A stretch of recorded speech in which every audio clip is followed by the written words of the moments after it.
Hello, everyone, and welcome. Thank you all for joining today's investor meeting. And I'd like to take you to a journey of exploring, analyzing, and decision making of your $100 million investments. First, let's take a trip all the way back for 100 years.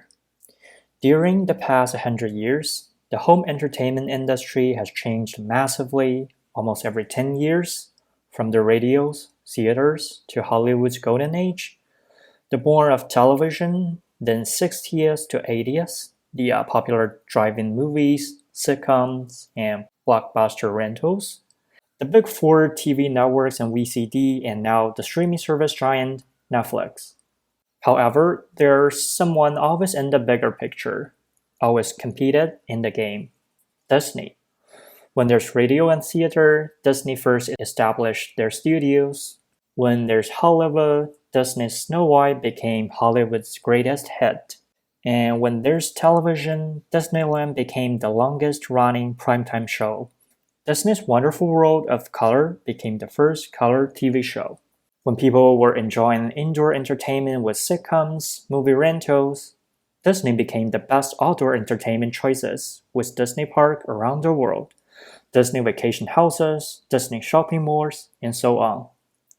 And when we were watching Big Four networks, Disney acquired ABC. When DVD was popular, Disney sold millions of units of DVDs. And now the streaming service has gone viral. Disney again provides Hulu, Disney Plus, and ESPN Plus.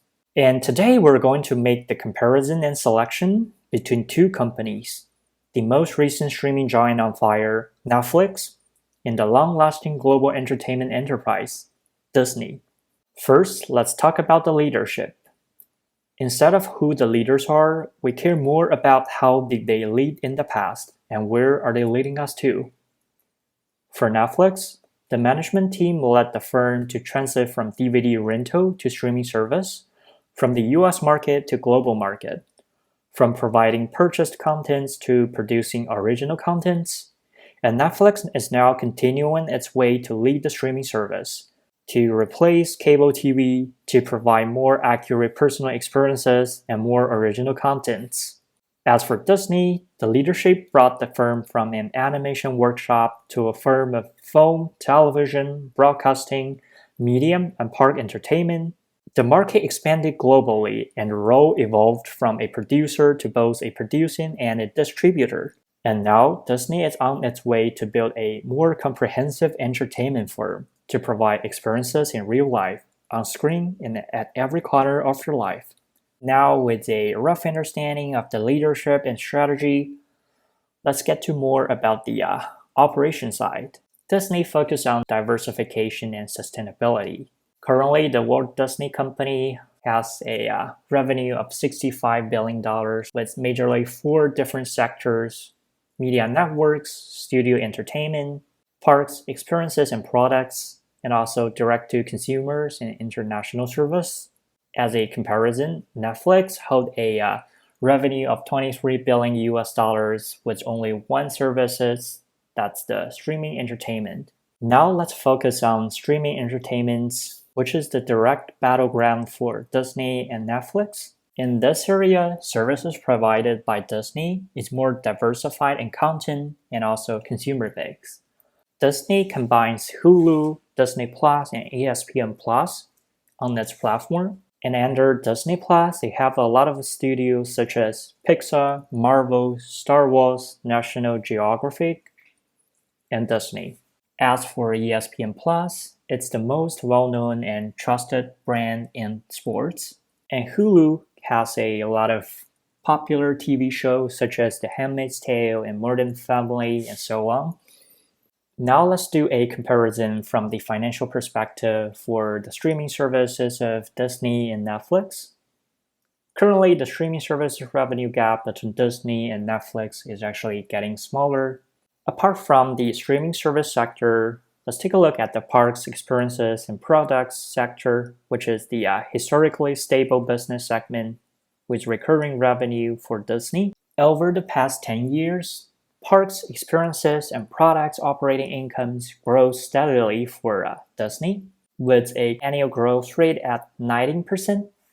Also, from the media networks perspective, Disney has Disney Channel, ESPN, Fox, ABC, and National Geography.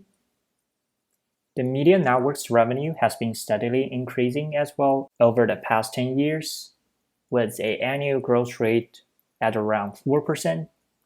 And then from the studio entertainment segment, Disney has a lot of titles such as Avengers, Lion Kings, Marvel's, Frozen,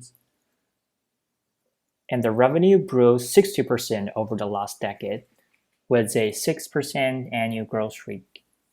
Meanwhile, from the market perspective, Disney's market share grew from 10% to 38% over the last decade. Now let's take a look at the overall financial performance. So based on our calculation and analysis, Disney has a stronger profitability than Netflix. Disney's average sales revenue is around 4 times bigger than Netflix. And for the average earnings before tax, Disney earns 10 times larger than Netflix. And if we exclude 2020, the number will be even larger, which is at 17 times. However, the COVID-19 situation is more like a short-term periodic thing, and Disney will return to its regular performance very soon.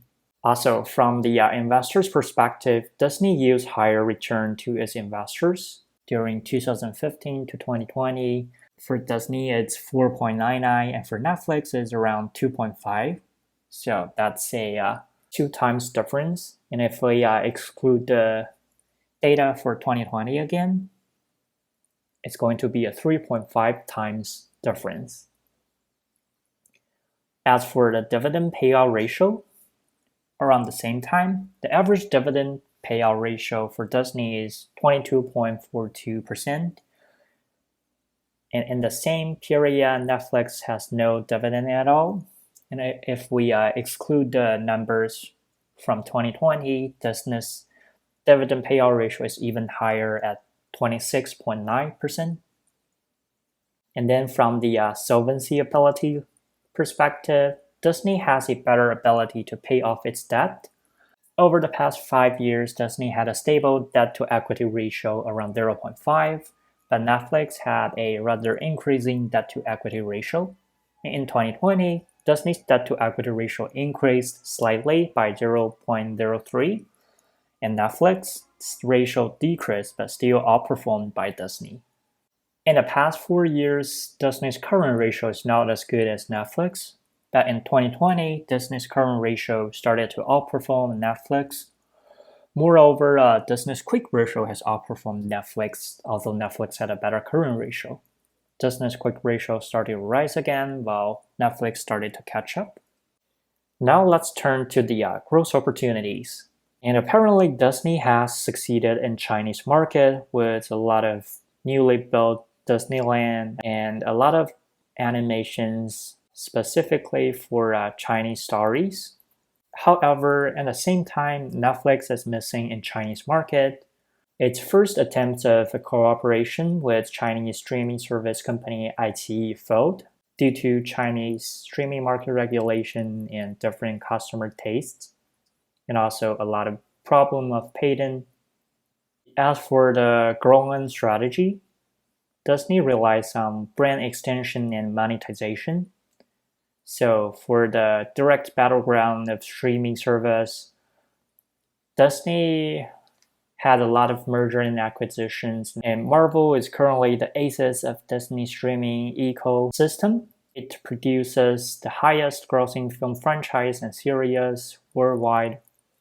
And also, there's a lot of major merger and acquisitions going on for Disney, starting from Pixar way back at 2006, and then Marvel, Maker, Hulu, and 21st Century Fox. So with all the analysis, I've reached to the final decision. Looking back again to what we've just explored and analyzed, for leadership, Disney focused on both providing deeper experiences and expanding wider platforms.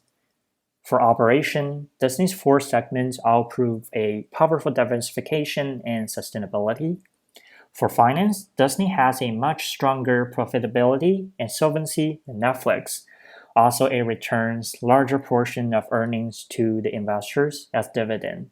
As for growth, Disney grows into a comprehensive production ecosystem with series of acquisitions, and the brand name and images creates a solid base for future revenues. With all these factors in mind, we recommend you to invest your dollars in Disney. And as for the investment strategy, first, about the timing with an optimistic market buy rating and an upward trend, I recommend to make the investment before its full recovery of the COVID-19 impacts. And also considering the unclear COVID prospect, we should invest in tranches instead of in one large single investment. Meanwhile, we could long put option to hedge the risk of an overvalued market and future lower price. As a firm in its stable and mature stage with a persistent growth, we should focus more on its long-term returns. Looking back to the story at the very beginning, from radio to video, black and white to colorful set TV, from a big screen to tiny screen, from cable to wireless internet, the daily home entertainment has constantly evolved in the past 100 years due to the huge change of technology, culture, and economy. But Disney was always there, in your childhood, in your kids' childhoods, in all your memories of fairy tales, superheroes, your family laughters and happenings, and hopefully in your investment portfolios today. Thank you.